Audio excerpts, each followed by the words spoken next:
السلام علیکم ناظرین۔ ماہر تعلیم، فلسفی اور معروف سیاسی رہنما ڈاکٹر سروپلی رادھا کرشنن 5 ستمبر 1888 کو تمل ناڈو کے ایک چھوٹے سے گاؤں ترومنی میں ایک برہمن خاندان کے یہاں پیدا ہوئے۔ ان کے والد کا نام سروپلی ویراسوامی اور والدہ کا نام سیتامما تھا۔ رادھا کرشنن نے 16 سال کی عمر میں اپنی چچیری بہن شیو کامو سے شادی کی، جن سے ان کی 5 بیٹیاں اور ایک بیٹا تھا۔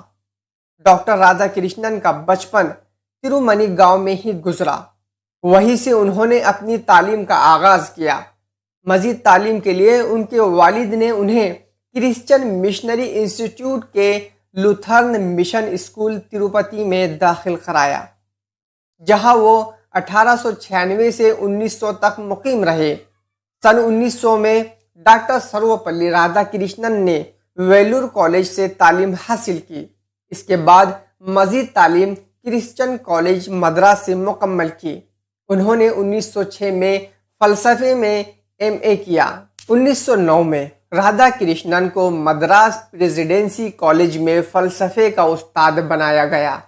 1916 میں وہ مدراس ریزیڈنسی کالج میں فلسفے کے اسسٹنٹ پروفیسر بن گئے، اور پھر 1918 میں وہ میسور یونیورسٹی کی طرف سے فلسفے کے پروفیسر منتخب ہوئے۔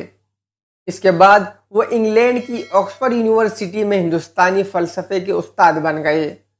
ڈاکٹر رادھا کرشنن تعلیم کو بہت اہمیت دیتے تھے۔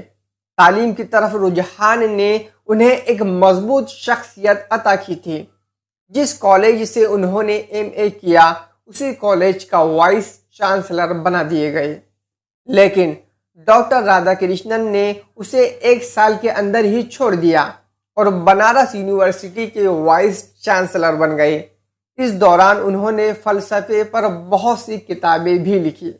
اپنے کامیاب تعلیمی کیریئر کے بعد انہوں نے سیاست میں قدم رکھا۔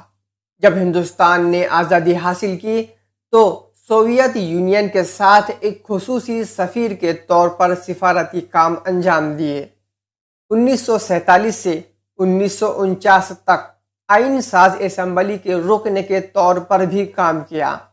وہ 1952 سے 1962 تک ملک کے نائب صدر رہے، اور پھر 1962 سے 1967 تک ہندوستان کے صدر منتخب ہوئے۔ وہ ایسی تنظیموں کے خلاف تھے جو مذہب کے نام پر عوام کو تقسیم کرے، کیونکہ ان کے نزدیک ایسی تنظیموں کی تشکیل کرنا سیکولرزم کی روح کو مجروح کرنا ہے۔ اور آخر میں ڈاکٹر رادھا کرشنن طویل علالت کے بعد 17 اپریل 1975 کو انتقال کر گئے۔